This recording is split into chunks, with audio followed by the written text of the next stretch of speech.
La taxe Zuckman sur les très hauts patrimoines, oui ou non? Non. Non. Non, mais... Même la taxe Zuckman light, comme comme le Parti socialiste l'appelle, c'est-à-dire une taxe sur les plus de 10 millions d'euros. Je vais vous dire. Notre philosophie à Reconquête, et nous sommes les seuls à le penser, je vais voir après, c'est que nous sommes le pays le plus taxé du monde.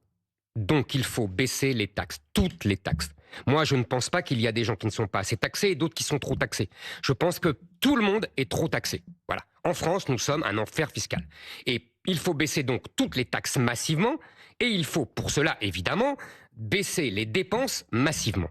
Ça, c'est la philosophie globale.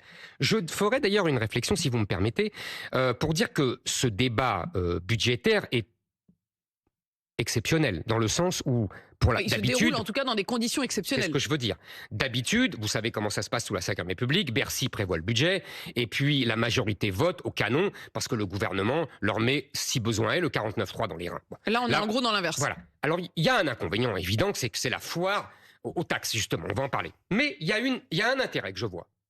C'est que comme le budget est l'expression de choix politiques, même idéologiques, pas seulement des chiffres, chaque parti peut affirmer et le citoyen peut voir la philosophie politique, économique, budgétaire de chaque parti.